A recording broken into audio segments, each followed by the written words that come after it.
What is going on, everybody? Welcome back to a very important episode of the Waterboy Podcast. Today is episode 258. And Shohei Ohtani is the greatest baseball player of all time. He's the first six-tool player in MLB history. According to many baseball writers, Everett, Shohei Ohtani had the greatest single day in the history of a sport that's over 200 years old. To start, going into the game, Shohei Ohtani was at 48 home runs, 48 stolen bases. Needed 2 home runs and 2 steals to become the first player in a game that's over 200 years old, to reach 50-50. And also, the Dodgers, before the game, had an opportunity to clinch a playoff spot if they won. So what did Shohei do? He went 6 for 6 with 3 home runs, 5 extra base hits, 17 total bases, 10 RBIs, and 2 steals, and led the Dodgers to a 20-4 win to clinch a wild card spot. Can I just say one thing before you continue? Yes. This is the perfect break point. I want to give a little round of applause to the Marlins of all organizations. Yes, we're going to shout out. Not intentionally walking Shohei Ohtani and letting him either, strike him out, you can strike him out, or if he hits a homer off you, fuck it. He hits it off us. And not letting that opportunity persist and letting that happen. I want to give a little, finger snaps to So real quick, we want to shout out Marlins manager Skip Schumacher, absolute legend. His words, not mine. Quote, F that. Too much respect for this guy for that shit to happen. So, real quick, we could talk about that. Coming up, the Dodgers' upcoming 3 series to end the year, we have Rockies, Padres, Rockies. Now,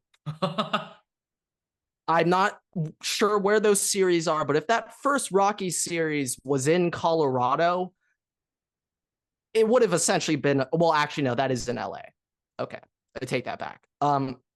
But I could see a world. I don't think the Rockies would have intentionally walked Shohei. I don't think they cared that much. But the Padres, 1,000,000%, there's no way the Padres would have let Shohei hit 50-50 off them. They would have intentionally walked him every single time. Now, the one thing I'm going to say with the fact that there is a series ending in Colorado, if somehow, some way, Shohei Ohtani gets within, I would say, 4 home runs of. Are we talking 60-60 right now? I'm going to say that's gone. Well, I'm not saying 60-60. That'll be crazy. But I'm talking just home runs alone. If Shohei Ohtani managed to hit 60-60, but I think he's at 51 home runs right now, 9 games left, so average 1 home run a game or whatever over the next 9 games, he could hit 60 home runs. And if it comes down I'm not expecting that, but having a series in Colorado, one of the coolest things to be. That could help. End the year hitting 60 home runs in Colorado, and that's what you're fighting for at the end. If you want anything for the Dodgers for one time to go into the playoffs with something that's not just like, all right, now we're on a bye week, like I don't give a shit. It's Shohei Ohtani getting 60 home runs. That would be a great accomplishment and all, but let's get back to the 50-50. Shohei is the only player, other fun fact, Shohei Ohtani is the only player in MLB history over the course of his entire career, not in a single game, all these, but games over an entire career. He's the only player in MLB history to have a single game with 10 plus RBIs, 6 plus hits, 5 plus extra base hits, 3 plus home runs, and 2 plus stolen bases in a single game. He also happened to do all of those in the same game. He is on a unicorn path right now of GOATness. Now, with all the history books, the 50-50, clinching a playoff spot, and in a year, remember, that started off with his best friend in America, the closest person he knew in America, being charged with a felony of stealing money from him, removed from his life suddenly, his best friend in America, and also being a rehab year for him. All of those he's factors, hitting with Tommy John. Just remember that. All of those factors make that the single game greatest performance, greatest day in MLB history. But Everett, what if I told you yesterday wasn't Shohei's best performance as a baseball player? Yesterday, Shohei Ohtani recorded a WAR of 0.7. But last year, Shohei had a game where he recorded a WAR of 0.8 in a single game with a 3-for-3, 2 home run, 2 RBI hitting performance, and a 6 1/3 innings pitch, 4 hit, 1 run, 10K outing. Folks, we need to remember Shohei Ohtani was paid $700 million, not just for the unicorn hitting. He is a unicorn hitter. He just proved it. He just hit 50-50, a record that hasn't been touched. First man to do in 200 years of this sport. Like I can't reiterate that point. It's not even that it hasn't been touched. 200 years old. It's that hasn't been like in the same ballpark. But folks, we need to remember he got paid $700 million, not for just the unicorn hitting, but because he's the first 6-tool player in MLB history that is elite at hitting and pitching. Shohei Ohtani will pitch next year. And then the Death Star is truly over Los Angeles. He's about to win an MVP as a DH. He's going to be the first player in MLB history to win an MVP as a DH. We're just talking about the hitting here. He's already an MVP of the league just hitting. If he's just an semi-above average pitcher, there's absolutely no debate. There already is no debate. He's the greatest baseball player of all time. I have yet to see any old-time baseball head try to claim Babe Ruth is still better. We need to get him 1 ring. We get Shohei 1 ring. Like, well, I'm just like pure baseball this season. Player, if the Dodgers were to win the World Series, it would be the greatest season of all time. Yeah, without question. I would agree. Without question. But Grant, let me ask you this question. I clearly went to you. We were talking about this the other day when it all happened. We were like, "Fuck it, Shohei Ohtani should never see the mound again. Don't just only hit." Let me ask you this question. Let me ask you this question. Right. Let's say $700 million. I know, but let's say Shohei Ohtani doesn't pitch again ever. Just focus solely on hitting DHs. And he has this kind of season every year. But on the contrary, he does pitch. He throws, let's say, wait. So he is pitching? So the 2 hypothetical scenarios here. Either Shohei Ohtani never pitches again and has this kind of hitting season every year, right? Or Shohei Ohtani does pitch. Let's say he has a 3.15 ERA and hits, I don't know, not 50 home runs. Let's say he averages maybe 40 home runs, 30 steals. I'm taking the 3.15 ERA, 40 home run, 30 steal any day. What if it's like 30? Not even close. What if it's like 30? Give me that. 3.15 ERA, Everett. Oh, yeah. Sign me up. The thing about him is I've been looking up these numbers, him like hitting, pitching, like how is his hitting when he's pitching? That's my biggest question. He has similar, if not better, numbers hitting when he is pitch. Like on days that he starts, those are his best hitting days. He just likes to play baseball. It's just because he stays warm the whole game instead of hitting off. He's a unicorn, so I don't know. I can't give you the answer. If I did, I would. If we knew the answer, let's ask Shohei. Let's have another Shohei. Let's just ask Shohei. Yeah. Send him an email. If you even ask him, I don't even think he knows the answer. But I don't see any strong correlation with his hitting numbers falling off when he pitches. Yeah. So with that, go for it, babe. Oh yeah, you want to pitch once every 6 days? Is there a threshold where you would rather have him solely hitting than pitching? Period. Like maybe like, well, we haven't seen him pitch yet for LA. And I also have a theory that we've had juice balls all year for Shohei to get this record. And I think that's kind of why the pitching has been a little bit down. But you think the MLB specifically given just the Dodger games juice balls? Yeah, it's there's clear evidence and proof in 2022 that the Yankees received juice balls and every other MLB game didn't. The Field of Dreams game, where there were like 7 home runs. Yes. 100% juice. What are we talking about? Like that year proved to me the MLB is willing to send in juice balls for certain. Like we've had juice balls all year. I think that's why the pitching's been down. But Shohei Ohtani, as long as he can pitch, we're going to let him try to do it. And like, if he gets 2 more TJs over the next 3 years, all right, forget the experiment. If he gets one more TJ, like rapid. Yeah, I think he's already had 2. Yeah. This would be I think on average, the average Dodger starting pitcher has had 2 TJs. More likely you've had 2. How many has Kershaw had? Has he had one? Low-key, I don't think he's ever had. I don't think he's ever had TJ. It's always been his back or like some But shit, like, yeah. honestly, I think the back is worse for him. Oh, yes. When you're old, yes, 100%. Yeah, like, but Walker's That's had what it happens twice. when you Justin's carry had the it Dodgers twice. organization for 10 years. Bobby should probably get his second right now. A lot of things. What's going on? A lot of things. He's gone. He's dead. Dead to me. Not even our fault. Not even our fault. I want to clarify that. Like that not even our fault that Bobby is. Oh, on us specifically, no. Yeah, no. Not it wasn't our on fault. us, but yeah, no, he's dead. Dead to me. Hey, Yamamoto's back though. Yeah, well, yeah, I mean, this is another thing. Like Yama too, like, I mean, realistically, Dodger playoff hopes. Even going into the season, I always said, like, hey, Shohei's not pitching this year. We have so many injuries. Like, if you expect us this to be the year, you're batshit. Like, what are you talking about?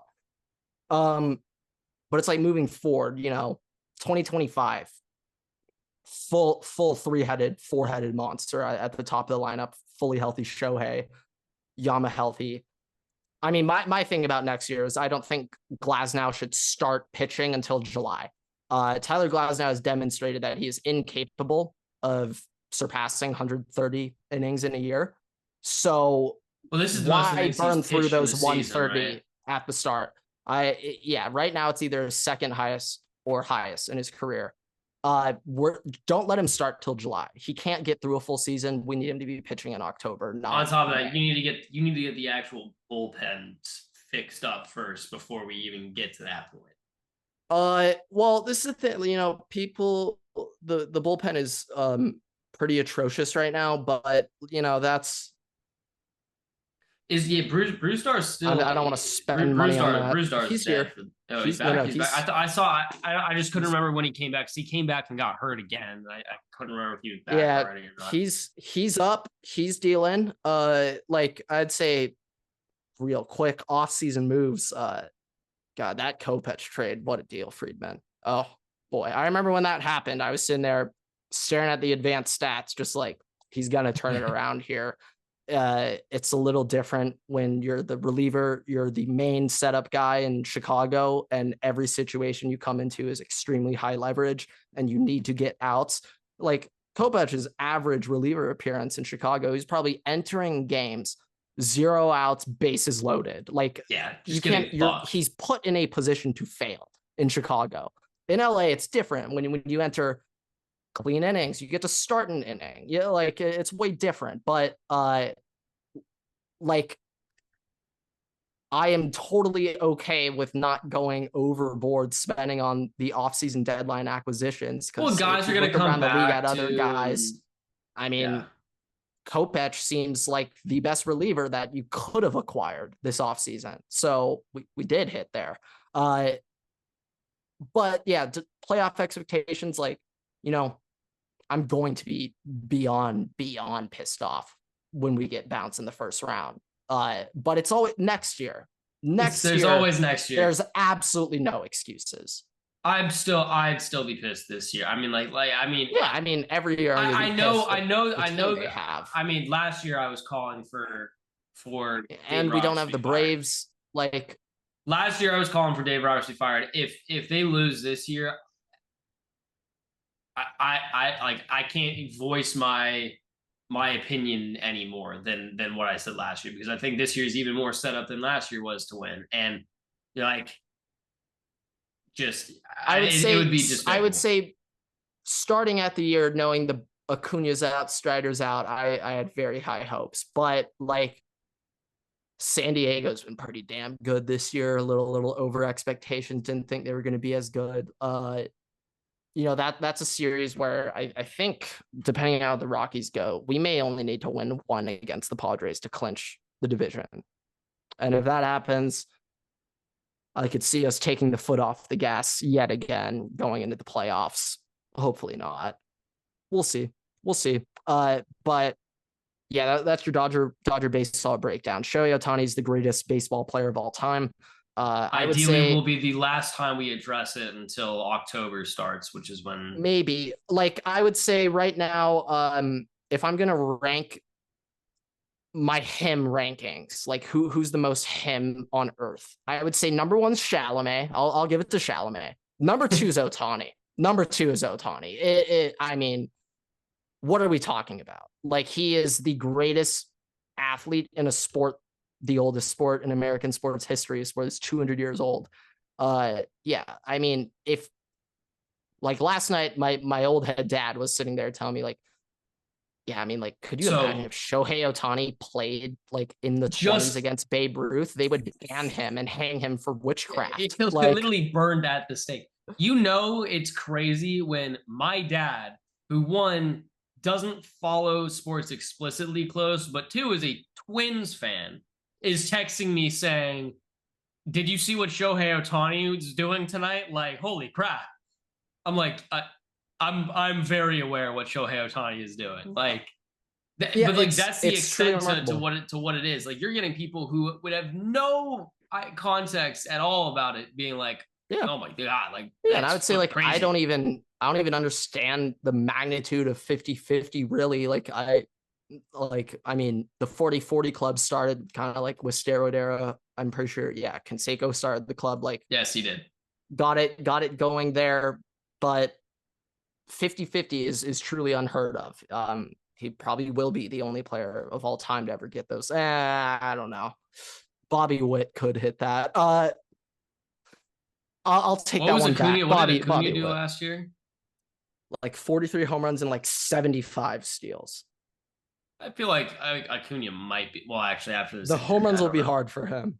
Yeah, I don't know after this injury either. So yeah, ACLs. He had not comparable, but he had conceivable numbers before.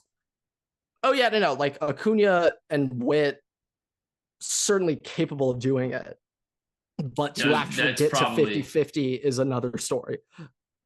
Yeah, I would have said Royce Lewis, but I don't think that's possible. I'm not sure if that is a menace on the base pass. I don't know. I don't know what his ceiling numbers are. He hits home runs, but I'm not sure if Royce is putting up 50 home runs either. He gets injured. He gets injured a lot too, though. Mm-hmm. That's the bigger thing. He hits dingers, and that's the why that I first saw it, because I think this is his like actual first full season. Yeah, 6 stolen bases in 143 career games. Forget I said anything. Just forget I said anything. Yeah, no, I'd say Witt or Acuna, we can keep a look on them.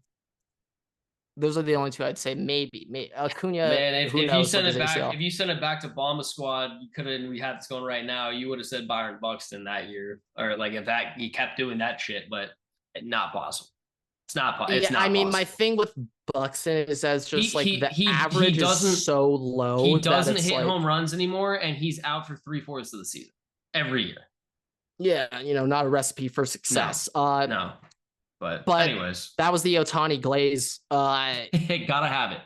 He's a unicorn. He's ours. Yeah, I mean, I'll never forget those like 18 hours where he was a Blue Jay. You remember that? Private jet to Toronto. Very stressful. Kikuchi was like, everybody was like, yeah, Kikuchi's up there. They have a rented restaurant out for him. I would say Kikuchi is the key factor to getting Shohei to come. No, he isn't. What are we talking about? They had Toronto's like public Twitter account being like Shohei Ohtani. Like, yeah, we got you. Yeah, I think the Blue Jays tweeted out Shohei Ohtani's private jet is coming to Toronto. Like, I think it may have came from the team account. I know Bob Nightingale had quite a night that night, false reporting, but yeah. I mean, it's up there with Arson Judge to the Giants, you know, like, you know what? Actually, we got to say one other thing that it's related to news breaking, not baseball specifically. Man, pour one out for Woj. Shams finally won the war. We didn't exactly go over that. Yeah, I would say other big news.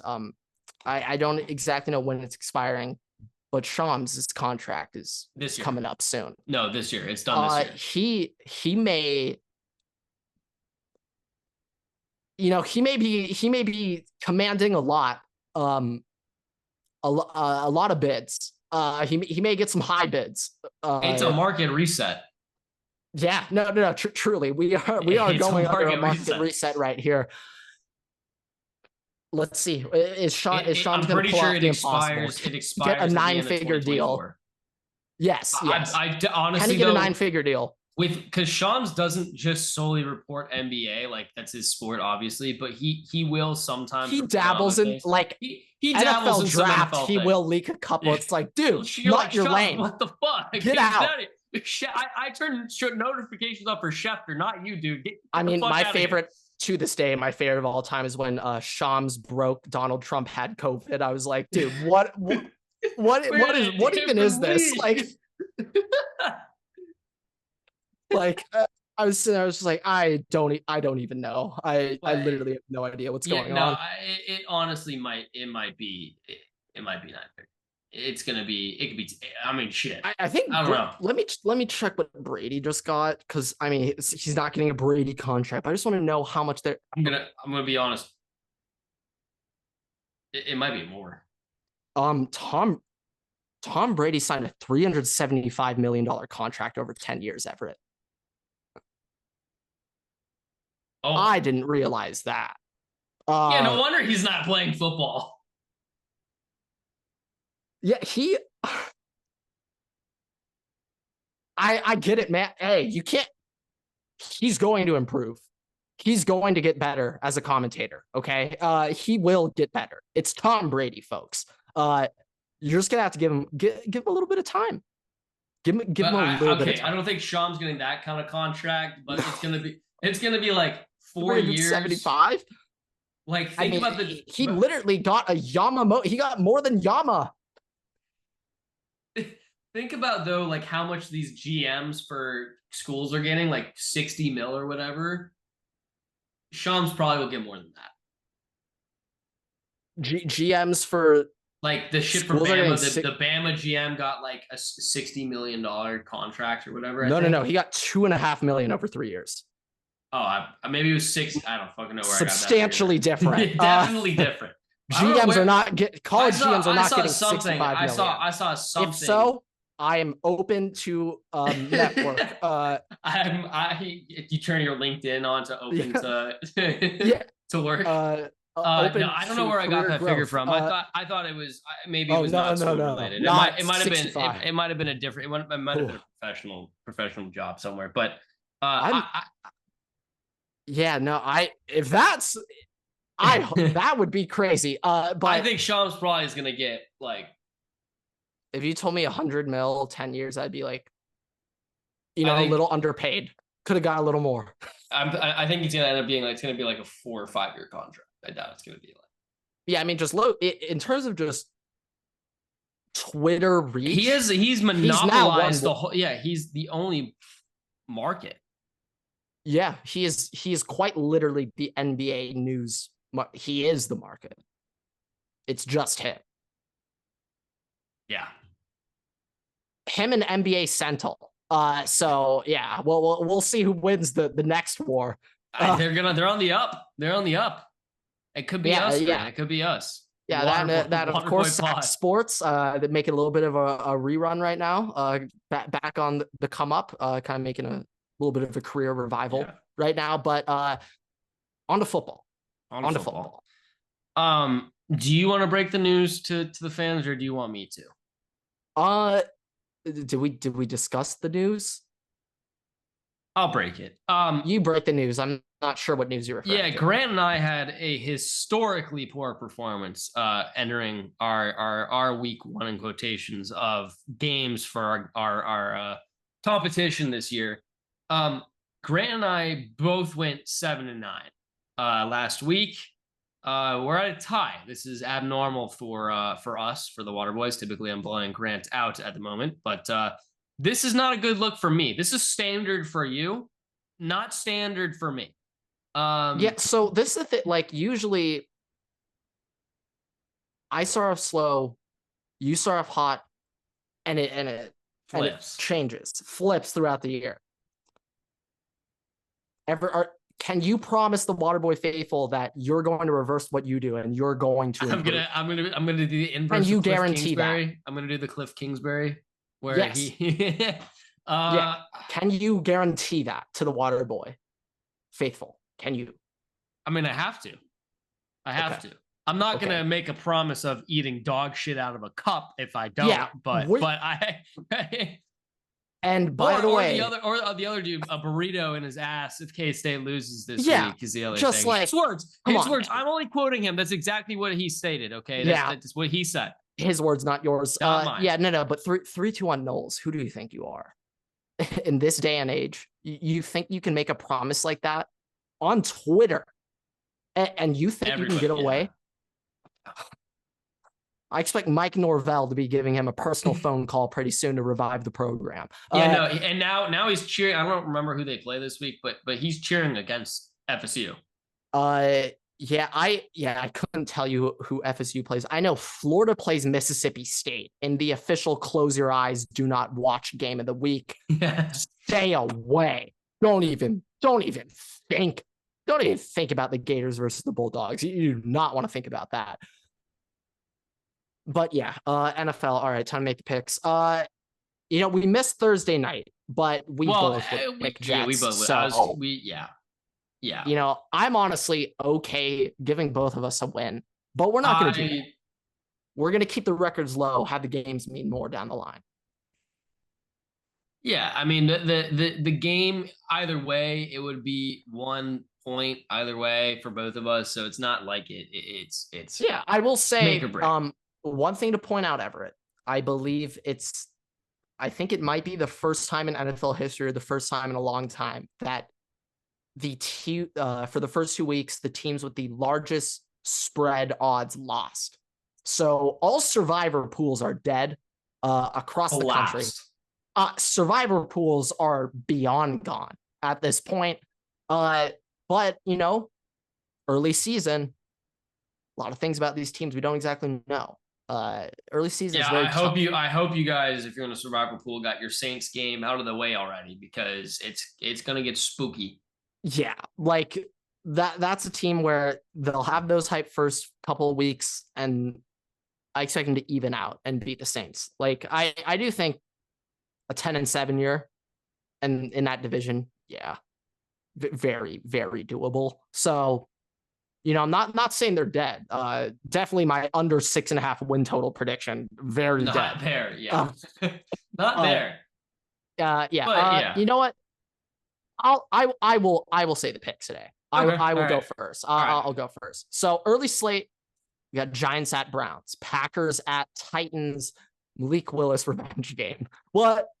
Maybe not revenge, because like, if anything, the Packers kind of gave him like a career revival in a way. Like, I wouldn't necessarily say revenge. Well, it was still Sam Darnold. If it was a Sam Darnold revenge game last week, this is a revenge game. Okay, fair. Bears at Colts, Texans at Vikings. Not Danielle Hunter revenge. Like, and Stephon Diggs revenge.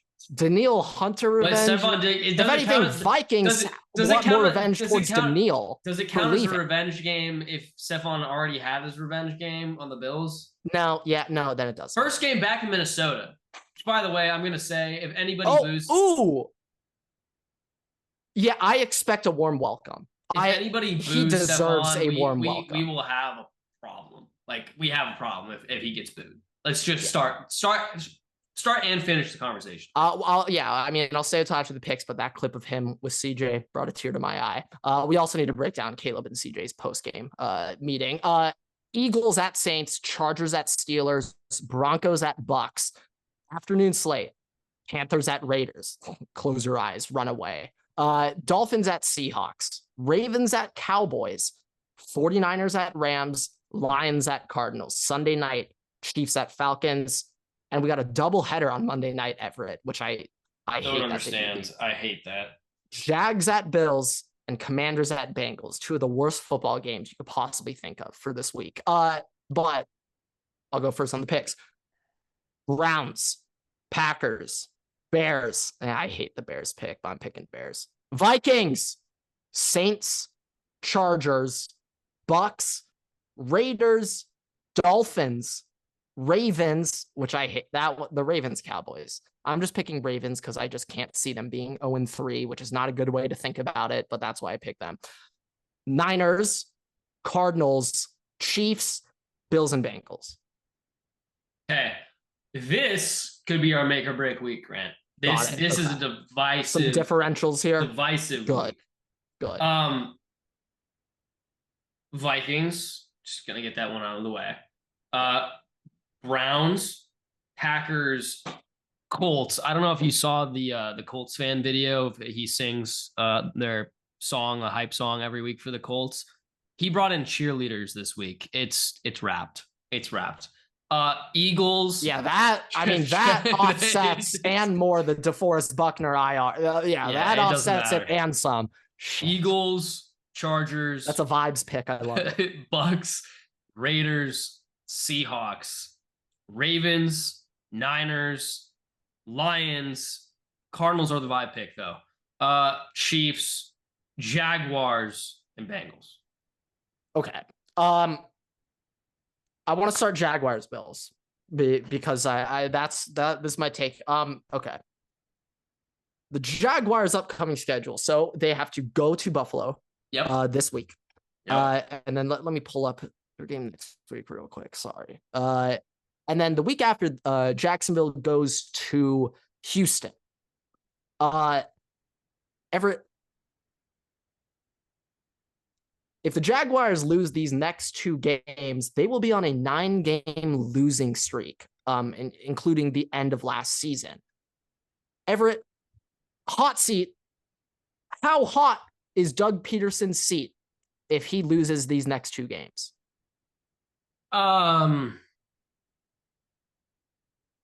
Because last year, with the start, and you consider the AFC South division as a whole, everyone picked the Jaguars to win that division last year.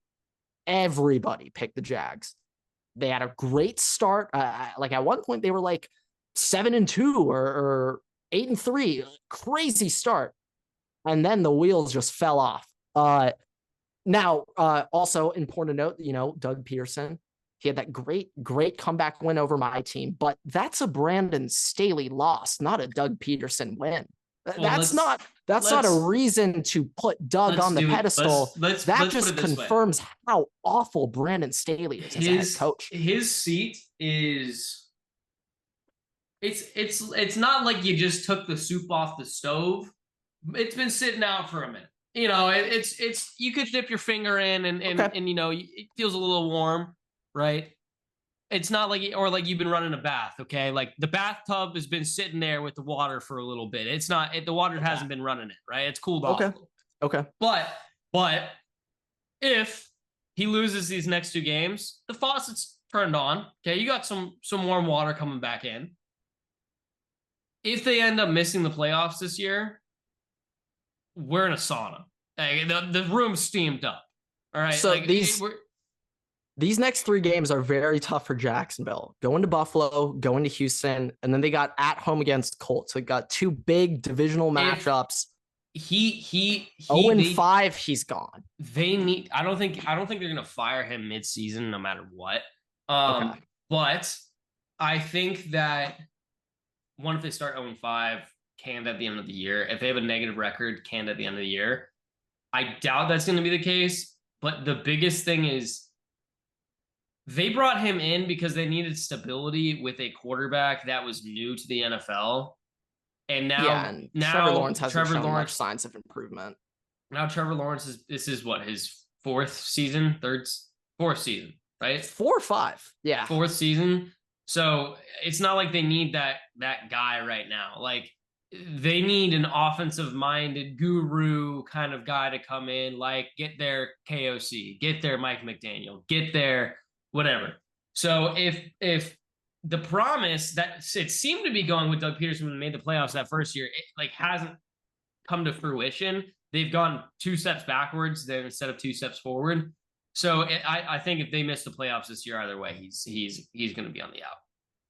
Yeah, Which I mean, I would say is more likely they miss the playoffs right now than anything, even if they win these next 3 games. Like, you also need to beat good teams. And if you can't beat good teams, it doesn't matter. Like, so.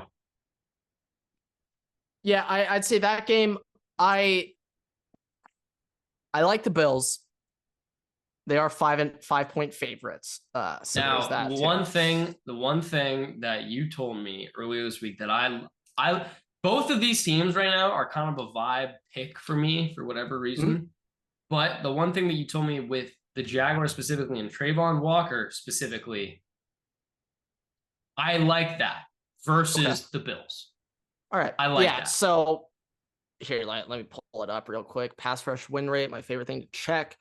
Yeah, I was reading. Let me get the proper numbers for everybody. Don't want to undersell Trayvon Walker, but edge.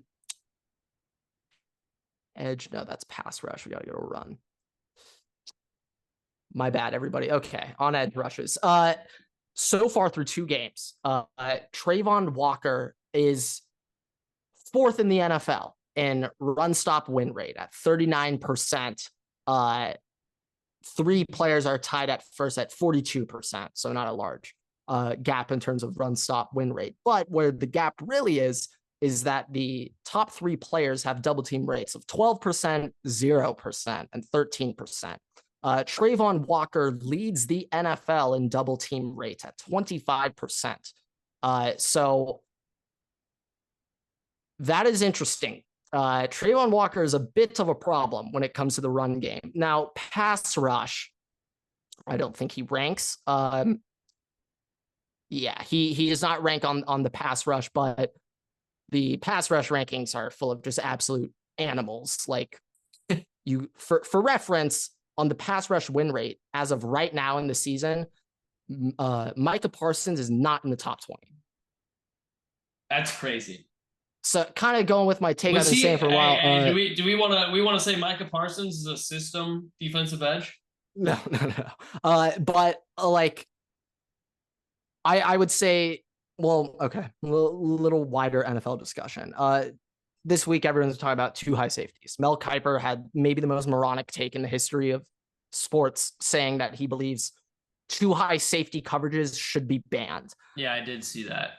So, like, Urban Meyer philosophy here, the spread offense. What is the point of the spread offense? You spread out your receivers so you can equate numbers in the run game. You don't want crowded boxes when you run. When you run a spread offense, you have numbers in the run game and you have athletes outside where the defense needs to stay in a nickel formation. Like, if they go in a base 4-3, 3-4, 7-man box, you're going to get exposed in the back half. But with all these 2 high, everyone's talking about, oh, passing's down. And Mel Kiper's reasoning was, well, passing's fun and exciting. When I was a kid, I'll never forget when Roger Staubach or whoever the hell threw a touchdown pass. That made me fall in love with football. Yeah, because guess what? The forward pass was invented 4 years before that. Yeah, I mean, just also, it's just important to note, like, when we started watching football, if you threw a pass to a guy over the middle, well, Ray Lewis was coming at you full speed and he's about to take your head off. That's and how also, we grew up. Guess what? That one, they would be dead. They would be in the hospital. And 2, you had your safeties playing so down the field because they had to deal with Adrian Peterson, Marshawn Lynch, Jamal Charles, LaDainian Tomlinson. Yeah, that dude Earl LT Campbell, was pretty good. Like, what the fuck are we doing? Like, yeah, I mean, the bell cows back then, they Arian were different Foster, breeds.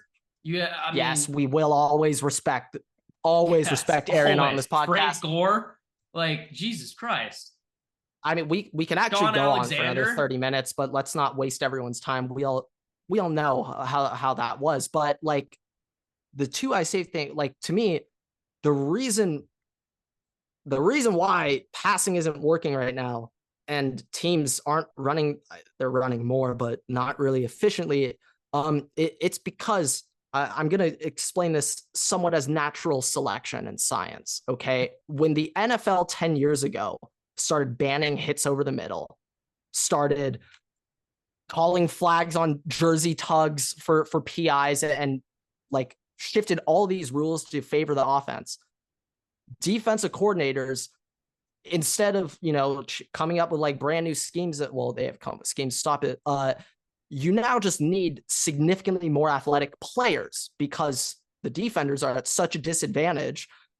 Like they need to be freak athletes because you're asking them to do inhuman things. Like they are already set up to fail. So for them to succeed, they have to be freaks. Sauce Gardner, for example, dude's like 6'3", 190, and he could run stride for stride with any receiver in the NFL. Those people shouldn't exist. The fact that he's a human being shouldn't exist. Micah Parsons is literally an alien. Like Chase Young's body type. Chase Young's actually the perfect example. Chase Young is not the most elite pass rusher in the NFL at all. If you just look at numbers, everything, he isn't. He's still 6'6", 265, probably like a 0.08% body fat, runs a 4.43, and he's a little over average. What? I mean, at this point, every NFL team has at least 4 dudes that are 6'5", 260, 0.0001% body fat, 4.4, bench press 450. Every team has 3 of them. Every team is too deep with those guys. The defenses now are just, the defensive players are so unbelievably athletic right now that you can stay in a nickel formation. You can only leave 6 in the box. You can run a 2 high safety. You're begging them to run. For reference, I'm sure everybody's seen this play. I'm sure that everybody's kind of seen this play with like the Vikings like last week. Brian Flores put 9 dudes on the line. He put 9 dudes on the line and then broke out into pass coverage and was able to cover the entire field. Cover 2 out of it. I was like 9 guys on the line running cover 2 shouldn't exist. It shouldn't happen. I'll have to rewatch it, but like there is a chance that the strong safety was lined up on the edge, like pretending to blitz, and bailed back deep halves. Like, crazy.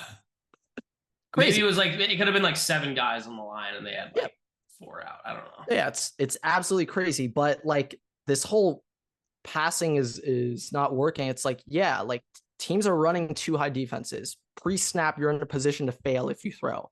You're in a position to win if you run numbers wise. But it's just also you got Chris Jones at 1 tech. Well, he's blowing up the double team. So your numbers advantage is gone. That doesn't exist. It's not even like just that though in a running cover. You have so many people running shells now and just running like, a cover 2 out of a cover 0 and shit, that like they can do that because these guys are so athletic. And guess what? 10 years ago, you didn't see a team running a zone formation and breaking into man coverage or running 8 guys at the line and breaking back into man coverage. Like it wasn't the way that it worked. Whatever defense came on the field. Well, you could see that 8 on the line, man. You're expecting man if you got an 8-man box. Well, I'm just more so saying like 10 years ago, whatever defense lined up on the field was the defense you got. It wasn't like they were trying to, disguise, run a disguise. I'm not so sure about that. Okay. 20 years ago, not 10 years ago, 20 years ago. But I mean, even like I not mean, in the same way that it is now. I'll never now. forget Bill Belichick talking about Lawrence Taylor and 3-4 defense in like the 80s. And I was like, Lawrence Taylor could edge rush. He can cover the flats. Yeah, but I'm not talking in that sense. I'm not talking about it in that sense. I'm talking your secondary and disguise coverage, not Lawrence Taylor coming and either rushing or dropping back to cover. That's different. Okay. But I'm just more so saying that you have all these athletes now, which allows them to run disguise coverages almost for any kind of coverage you want to play. And 15, 20 years ago, you couldn't see that. They might run a disguise, but it's Maybe. not going to be. It's I'll not be going to honest, I be got as no idea. athletically demanding as it is now. But Sure, yeah, they're definitely anyways, way more athletic now than. let's talk about one or two other games really quick. We were talking about I guess the Jaguars for all of 30 seconds before we broke into whatever the fuck this conversation was. But we're talking Trayvon Walker run. One.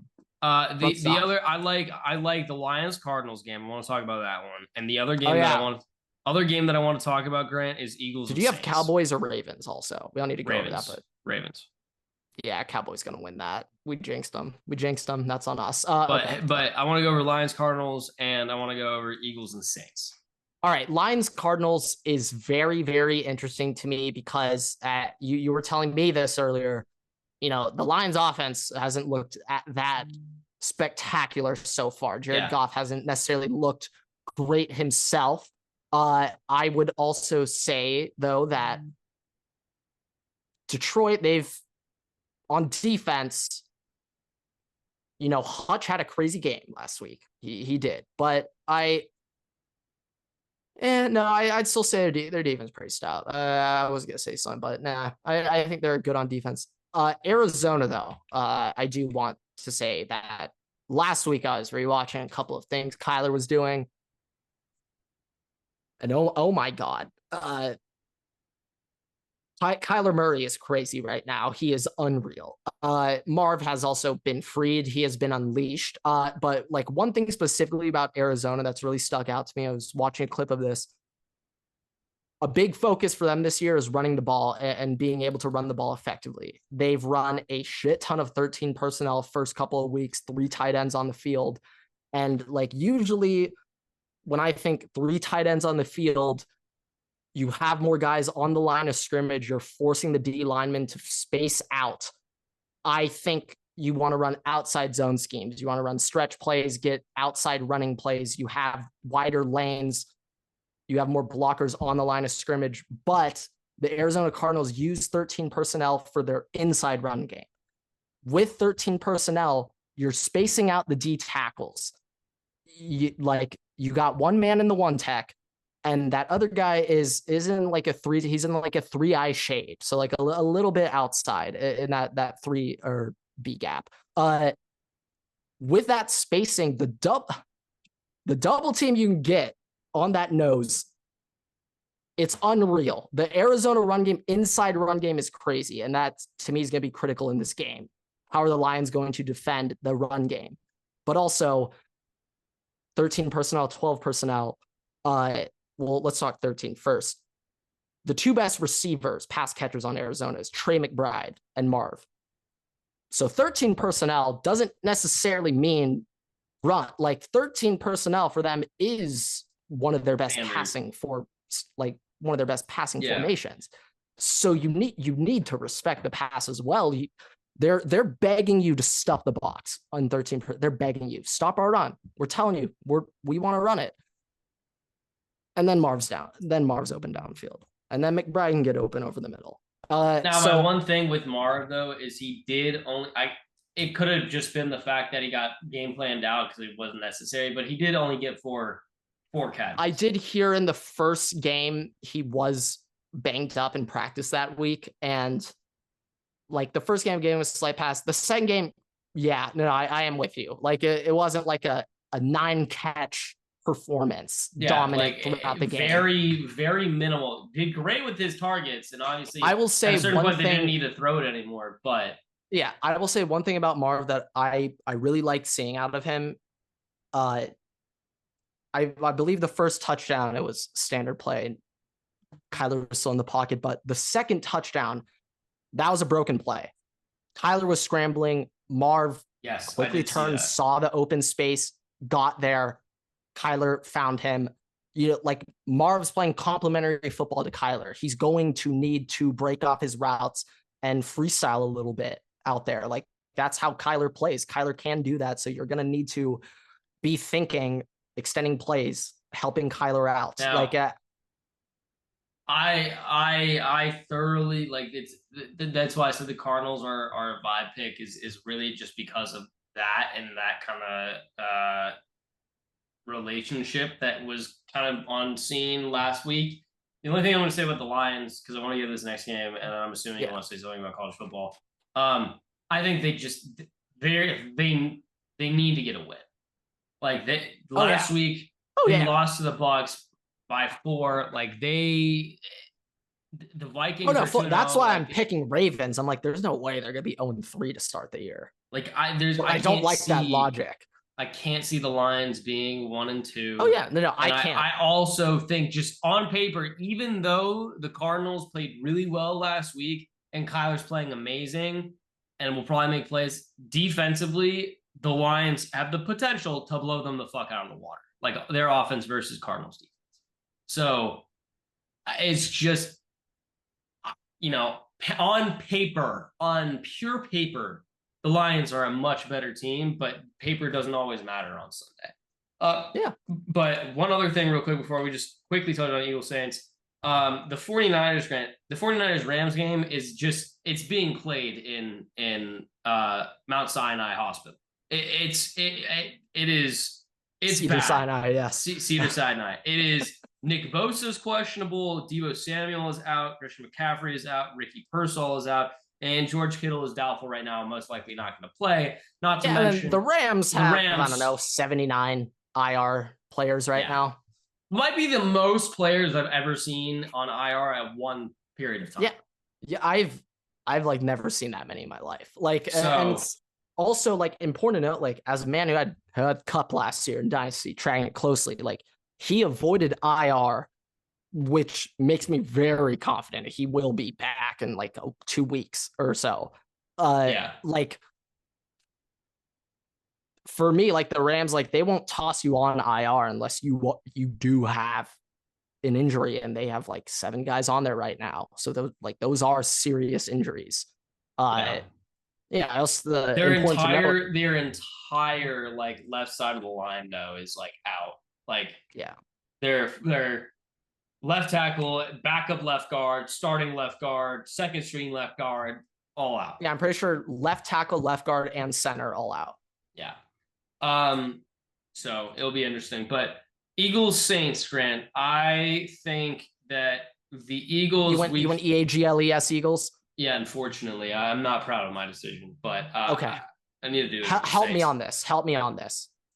Sell me on the Eagles picking it up after one of the worst losses I have truly ever seen in my life. We don't need to go over the game, but like, all right, the pass worked. Yeah. Why aren't you running the ball there? Whatever. I think that talent-wise, defensively, they have enough to be able to counter the Saints' offense and what they like to do. The game is going to come down to what they can do with Alvin Kamara being out on the field, because the Saints, I believe, run the most play action in the NFL right now. I think they're at like 92%, which is crazy. 92% of plays is play action? Wait, some shit like what? That. Let me try to find. I don't know. This. Yeah. I saw some stat the other week. It might have been week 1 or something. I don't know. But this is a bounce back game for the Eagles, and it's a statement game for the Eagles. I think that the Saints offense is unsustainable, and I think that if you can limit what Alvin Kamara does. Not quite 92% play action, 19.5%. Slight difference. Dyslexia. I apologize. I was going to say 92% play action. That's how Derek Carr should be dead. That should be 17 sacks. Dyslexia. Anyways, maybe it was like compared to their plays called last year or some shit. I don't know. If they run a 92% play, I would just, those linemen must be the new meta. Their lives. Those tacklers, and they're like, what, you're telling me I need to block him for 4 seconds? 4 seconds. The whole game. But look, I think that the Eagles on paper, defensive line wise, match up very well versus the Saints offensive line.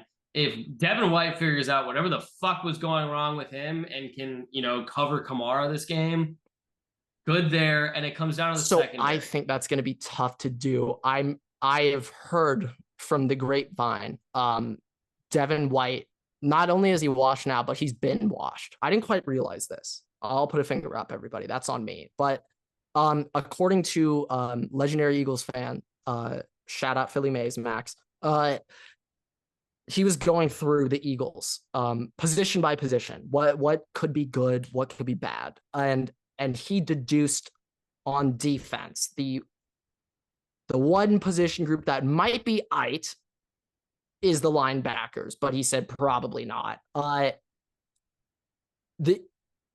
My thing about the Eagles, I was kind of thinking this going into the season, like Nick Sirianni, I feel like is going to get scapegoated out of town here, and he's going to get canned.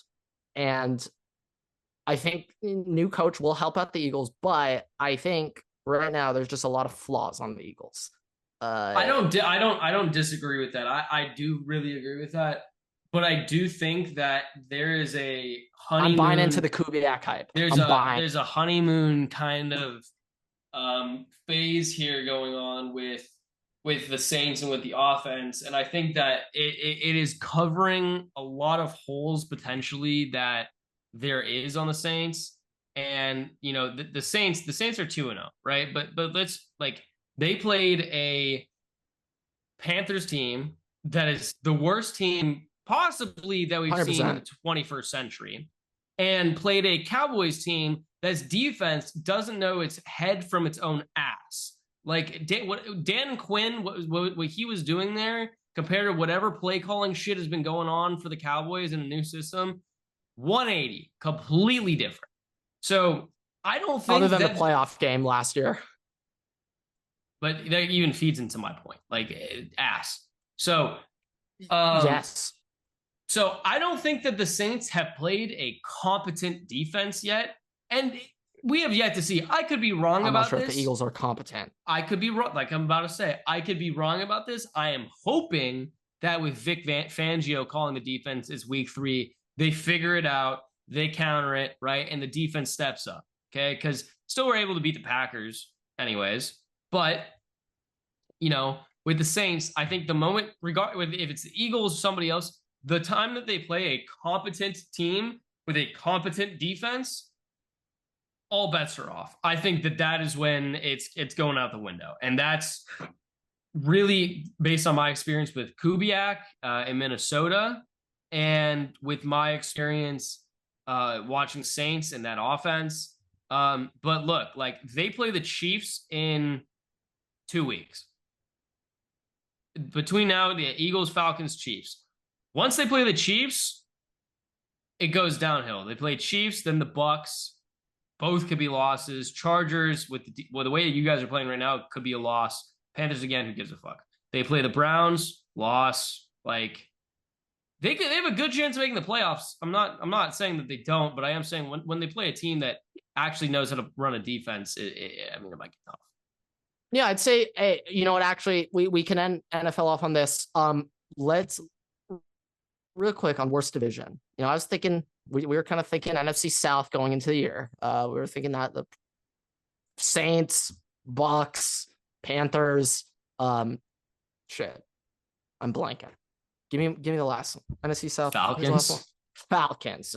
Yeah. So you know, not the most enticing division, but after the first couple of weeks, the Falcons just got a big win. Saints look like they got best offense in the NFL so far. It's either the NFC beast. or it's we're in the AFC. The AFC South. Okay, still set. Okay, yeah.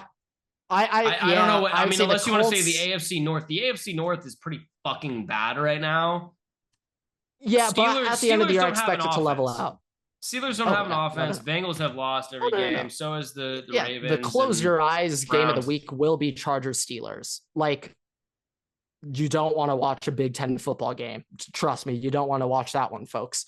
Yeah, I'll be struggling through that one. But yeah, let's wrap up real quick. You know, your game of the week for college football, considering this most likely will be going up right around when college football is already on. Yeah, so you know, right now, hopefully this is up just slightly. Hopefully, if you guys are listening on Saturday, just slightly before kind of that afternoon slate. But, for everyone watching right now, Clemson is currently up 49-17 on NC State currently right now. Ohio State is currently leading the Marshall Thundering Herd 169-7. We gave him one. Also, I'm not sure if you heard the Marshall head coach. There's no way you saw this clip, but Marshall head coach, he was asked about facing Ohio State, asked about his preparation for them, and he talked about, Ohio State has some great players. I'd love for them to come to Marshall. I did see this. Yes, all I did you see eat this. Biscuits 24/7. I can guarantee you biscuits 24/7. So quick shout out to him. Not taking himself too seriously. We'll give him his flowers there. But everyone's talking about USC Michigan. In terms of star power brands, I would say this is the game of the week. Tennessee, Oklahoma as well is very big, but in the grand scheme of things, Michigan and USC holds a little more weight in college football than Tennessee and Oklahoma. I'm talking about Tennessee here. Oklahoma, I'll give you guys your respect. It's Tennessee I'm looking at. USC, Michigan, the Loyola Bowl is canceled. But I think USC, not steamroll, but like a 31-14 win. Obviously, Orgy's the starter. Davis Warren got benched, but in a way, I feel like that can help Michigan how they want to play this game. Like going into last season before USC joined the Big Ten, I was like, hey, that game against Iowa in November, watch out, Everett. It's different in November when you go to the Big Ten country, but it's early in the year. The weather is not really going to be an impact. I believe it's right. Yeah, it's projected to be 83 degrees at kickoff. So weather will not be a factor at all. I think Michigan, they're going to want to play their brand of football. They're going to want to run the ball. Orgy helps them do that better.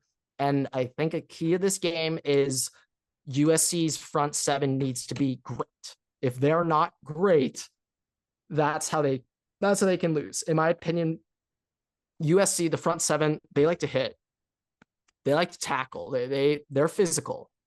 But that back half, that secondary, I'm not sure if they quite like to go up and make a hit. I'm not sure if that secondary wants the smoke. So I think Michigan, the key is get to that second level. Like get Mullings, because Donovan Edwards is washed. Get Mullings into that second level. Get him. He can't be hit 1 yard past the line of scrimmage for Michigan to win. Like they're gonna need to turn around the blocking, which I don't know if they can because the O-line doesn't look great. So I mean, it's just for Michigan to win, they're gonna have to play their A game, and USC plays their B game. USC can play their B game and win and cover the spread. So that's what I like SC. Utah, Oklahoma State, that's a very interesting one. Cam Rising, we're in Cam Rising injury season when it comes to betting lines. Utah's gone from like -3.5 to +3.5 back and forth. Right now it's Utah -1. It's pretty much a pick 'em. Cam Rising or not, I think I like Oklahoma State here. If this game was later on in the night, I would have 100% picked Oklahoma State. When the sun goes down in Stillwater, Everett, voodoo magic starts happening. PFT says this, but I'm gonna force you to do it this year. Oklahoma State, they're gonna have a primetime game at night. I'm gonna force you to watch it. I swear, the sky over Stillwater is a darker shade of black. Stillwater, that you hit sky October. is beautiful. It really is fucking Halloween. It is beautiful. Vibes. And Witchcraft. so, I mean, I still like Oklahoma State. I kind of want to see a little bit more of their O-line. Like they're going to need to get Ollie Gordon going here. And Utah's got a good front seven. But give me the under in this game. That's your lock of the week in terms of picks. And then Tennessee, Oklahoma. I expect Tennessee to steamroll them here, but I'm treading carefully because Oklahoma's defense is really good.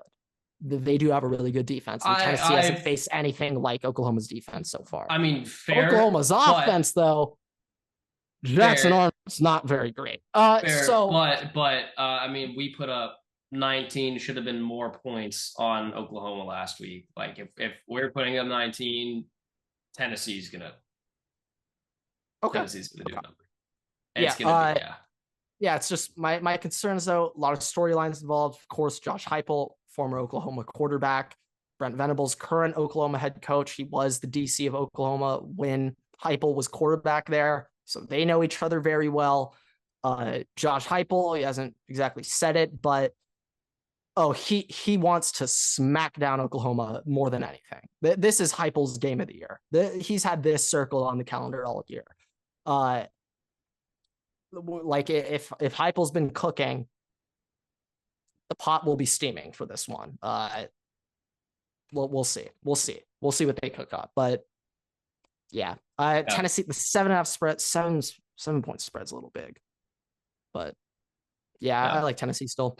But with that, I think we're gonna wrap up there. So thank you guys so much for watching Listen Race 5 Stars. You can find me and Grant on Twitter at Eversix and at Waterboy Grant. Post new episodes every week on YouTube and all podcast platforms. So make sure to check us out there so you don't miss a single episode. We also post exclusive content on Instagram and on TikTok. So check us out there so you don't miss any of our exclusive content. And with that, we will see you guys in the next episode. Waterboy's out.